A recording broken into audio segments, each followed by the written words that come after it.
Isang buntis noong inooperahan at isang inalockdown na ibabiyahe pa Amerika ang lumantad kaugnay ng Kidney for Sale scheme. Para maimbestigahan ang isyong yan, naghain na ng resolusyon sa Kamara. Nakatutok si John Consulta.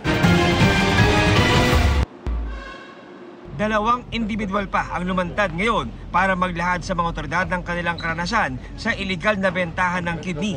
Si alias Gio, inalok umuno ng 250,000 pesos para maging kidney donor nang tiyuhin na kumontak sa kanya sa isang Facebook page para sa ganitong mga transaksyon.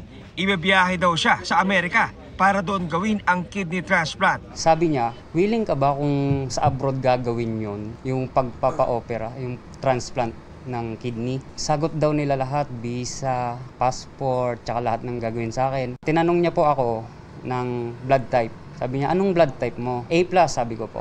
Tapos, ang sagot niya, sorry sir, hindi match ng tito ko yung blood type mo kasi ang hinahanap na yung B+.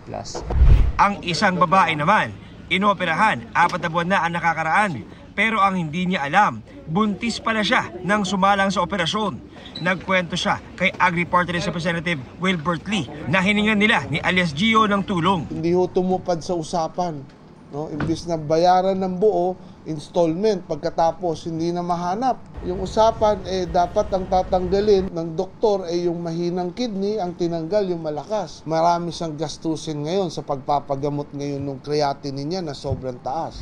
Ayon daw sa biktima, ang nangasiwa sa pagkuha ng kanyang bato, ang nurse ng National Kidney and Transplant Institute na tinukoy ng NBI, nakakutsaba umuno ng mga naunang nahuling suspect sa bentahan ng kidney. Nakakatanggap na raw ang biktima ng mga pagbabanta. May mga death threats na kaagad. No, hindi ko nga alam paano nangyari. On the way here, yung isa nakatanggap ng, sa sasakyan ko, nakatanggap ng text na nagbabanta, no, na death threat sa pamilya niya, no, pag tinuloy down. Kinuhanan na ng NBI ng salaysay ang dalawang biktima para sa investigasyon. Nag-ain na ang mambabatas ng House Resolution para maimbestigahan ang organ trafficking at posibleng pagre-regulate ng gobyerno sa bentahan ng bato. Sa isang pahayag ng NKTI, inilista nila ang kanilang staff nurse sa kanyang assignment at inilipat sa ibang trabaho at mahigpit na minomonitor ng mga opisyal ng NKTI. Nakikipagtulungan din sila sa investigasyon ng NBI. Para sa GMA Integrated News, John Consulta, nakatutok 24 oras.